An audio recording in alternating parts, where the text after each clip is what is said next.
Atenção! Começa agora uma teleaula de História do Ensino Fundamental. Você vai assistir a teleaula de número 24. Bons estudos!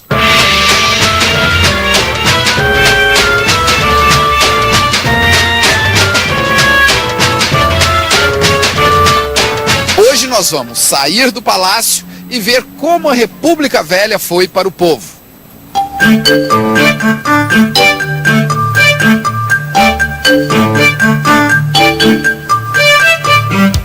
Parte do povo era formada por imigrantes. Imigrantes são aqueles estrangeiros que deixam seus países de origem para ir morar em outro lugar. No caso, para vir tentar a sorte no Brasil.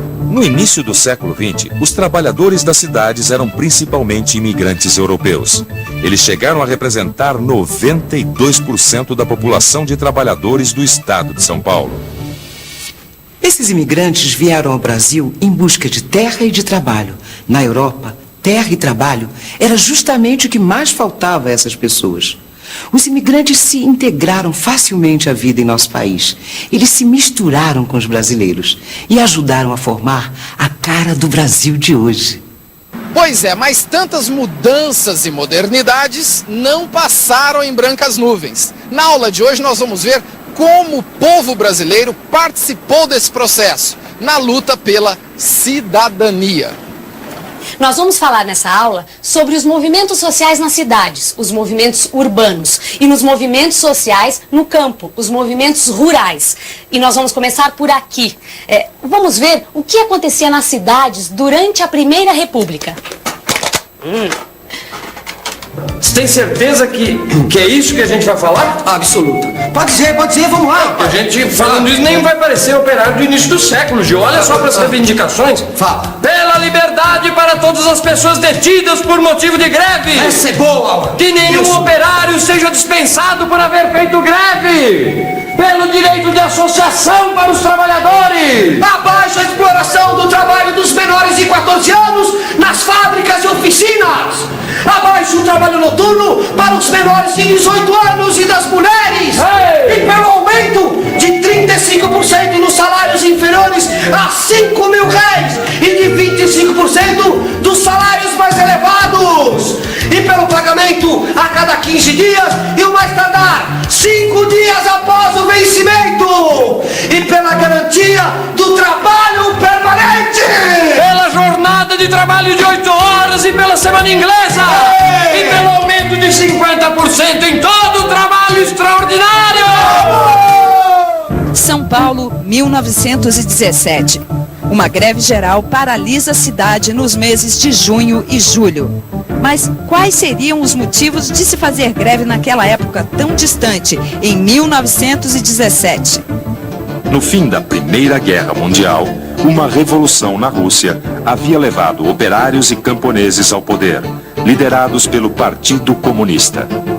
Essa revolução influenciou os operários brasileiros ligados ao movimento anarquista. Eles deixaram o anarquismo para fundar, em 1922, o Partido Comunista Brasileiro. E em 1928, comunistas e socialistas se uniram para formar o Bloco Operário e Camponês. O objetivo era influir nas eleições que se aproximavam. As preocupações com as condições de vida do povo não eram exclusivas dos comunistas, socialistas e anarquistas. Também a Igreja Católica levava em conta essa questão. A Pastoral Coletiva de 1915 pregava a caridade e o assistencialismo como principais virtudes cristãs. As principais conquistas dos movimentos operários da década de 20 foram a Lei da Aposentadoria e da licença remunerada para tratamento de saúde. Mas eram tempos difíceis.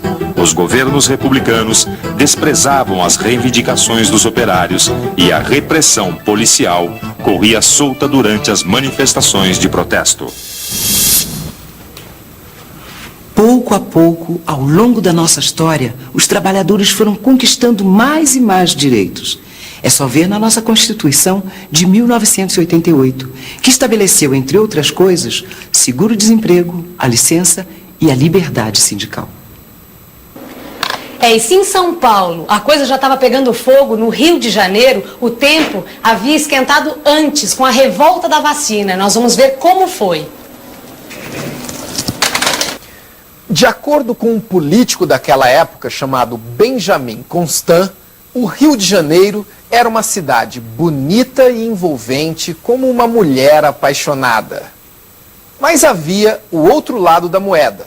Ruas estreitas, bandos de desocupados, mercados sem fiscalização, focos de doenças que precisavam ser eliminadas. Você já foi vacinado contra varíola? Você tem aquela marquinha aqui no braço? Vamos ver se o pessoal aqui já foi vacinado. Por favor, você já foi vacinado contra varíola? Varíola? É. Já. Tem aquela marquinha ainda no braço? Tenho. É. Tenho. Tenho. É. Já. Você sabia que antigamente o pessoal era obrigado a tomar essa vacina? Aham. Sabia? Sabia. E como você reagiria se você fosse obrigado a tomar uma vacina hoje?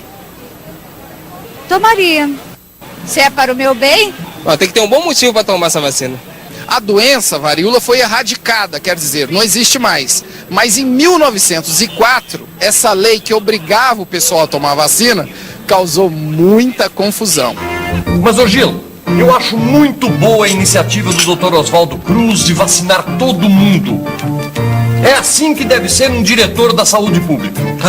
Pois eu já não concordo. Eu acho que essa lei é arbitrária e monstruosa. Como monstruosa? Aqui no meu jornal diz que apenas este ano já morreram 4.201 pessoas de varíola. A vacina é necessária, sim. Bom, na verdade eu não sou contra a vacina, e sim contra o regulamento. Porque aqui no meu jornal diz que os vacinadores vão poder invadir casas, fiscalizar a vida de todo mundo e até demolir construções. E nem ao menos vão explicar direito que raio de efeito tem essa vacina. E isso pra mim é uma verdadeira ditadura sanitária. Mas essa discussão não ficou só na mesa das confeitarias como esta daqui, não. Em 10 de novembro de 1904, explodiu uma revolta popular contra a vacina obrigatória. A revolta durou mais de uma semana. Dela participaram principalmente as camadas populares do Rio de Janeiro, compostas por trabalhadores urbanos, biscateiros e desempregados que moravam nas áreas centrais da cidade. Também participaram da revolta da vacina estudantes e líderes sindicais. E para enfrentar essa população enraivecida, o governo usou, além da polícia, tropas do Exército, da Marinha e até do Corpo de Bombeiros, que já existiam naquela época. Mas antes disso houve bondes incendiados, lojas saqueadas, postes de iluminação destruídos.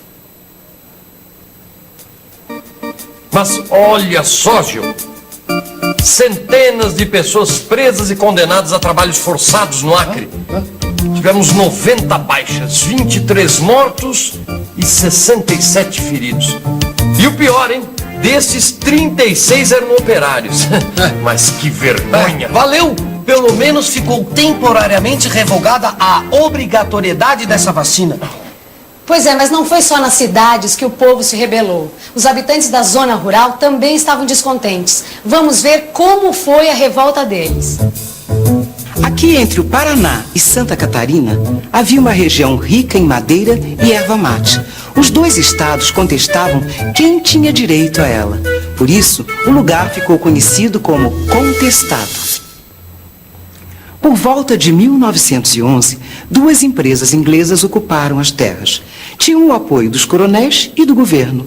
Expulsaram os poceiros que moravam ali, mas não tinham título de propriedade. A tradição dos homens santos que anunciam o fim do mundo é antiga. Eles reuniam colônias de fiéis dispostos a seguir o líder até a morte. Antes do contestado, o governo republicano havia reprimido com violência uma outra revolta, a revolta de Canudos. Canudos ficava aqui, no interior da Bahia. A revolta aconteceu em 1897 e o seu líder se chamava Antônio Conselheiro. A história dessa revolta é narrada num livro muito importante e famoso, Os Sertões, do escritor Euclides da Cunha. Os Sertões é uma verdadeira reportagem sobre o que aconteceu em Canudos. Euclides da Cunha esteve lá e conta com detalhes impressionantes o que ele presenciou em Canudos. Escutem só um trecho do livro. Canudos não se rendeu. Resistiu até o esgotamento completo. Caiu no dia 5 de outubro, ao entardecer, quando caíram seus últimos defensores, que todos morreram. Eram 4 apenas. Um velho, 2 homens feitos e uma criança, na frente dos quais rugiam raivosamente 5.000 soldados. No dia 6, acabaram de o destruir, desmanchando-lhe as casas, 5.200, cuidadosamente contadas. Todas as manifestações que nós acabamos de ver nas cidades e nas regiões rurais tiveram a mesma origem. O poder na Primeira República era exercido de forma oligárquica.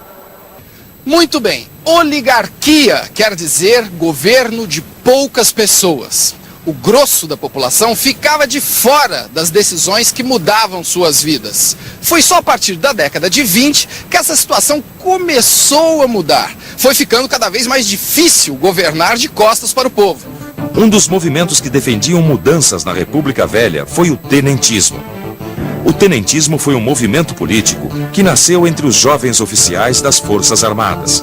Sua primeira ação foi a revolta do Forte de Copacabana, no Rio de Janeiro, em 1922. 2 anos depois, os jovens oficiais de São Paulo também se rebelaram. E aí, a história se repetiu em Minas, Sergipe, Pará e no Rio Grande do Sul. O governo sufocou todas essas rebeliões, mas os revoltosos de São Paulo e Rio Grande do Sul conseguiram fugir e formaram a Coluna Prestes. Eles foram liderados por Luiz Carlos Prestes e Miguel Costa. A coluna chegou a juntar mais de 2.000 homens, que percorreram cerca de 25.000 quilômetros pelo interior do Brasil. No final, eles tiveram que fugir do país e foram se exilar na Bolívia. Outros setores políticos se juntaram aos tenentes na crítica à República Velha, como a classe média urbana, os trabalhadores e algumas oligarquias estaduais. Muito bem, segundo a política do café com leite, no ano de 1929 era a vez de um mineiro assumir o governo, mas foi lançada a candidatura de outro paulista, o senhor Júlio Prestes, que inclusive virou o nome desta estação de trem aqui em São Paulo. Aproveitando a briga entre os coronéis, a oposição lançou o nome de um gaúcho, o senhor Getúlio Vargas, com o apoio dos mineiros. Quem ganhou a eleição foi Júlio Prestes, mas quem ficou com a faixa presidencial foi Getúlio Vargas, graças a um movimento político-militar conhecido como Revolução de 30.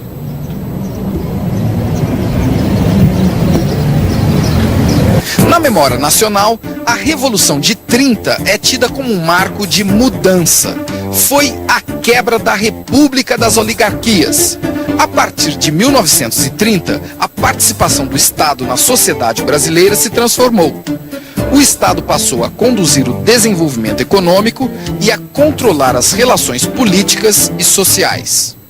Agora, se liga na revisão. E atenção, se liga aí que é hora da revisão. A teleaula de hoje mostrou a importância dos movimentos populares na luta pela cidadania durante a Primeira República. Grande parte da população mais pobre, incluindo os trabalhadores do campo e das cidades, vivia à margem do processo político. E foi contra isso que esses setores populares se rebelaram. Nas cidades, como em São Paulo, houve greve de operários em 1917. E no Rio de Janeiro, em 1904, houve a Revolta da Vacina. Na zona rural, os movimentos sociais mais representativos foram Contestado e Canudos. Nos anos 20, novos interesses e projetos como o tenentismo geraram uma crise que levou à Revolução de 1930 e ao fim da República Velha. Muito bem, agora que a nossa teleaula acabou, que tal você começar os seus estudos tentando responder a 2 perguntas? Primeira, como foram tratados os setores populares durante a Primeira República? Segunda, como esses setores reagiram a essa situação? Até a próxima teleaula.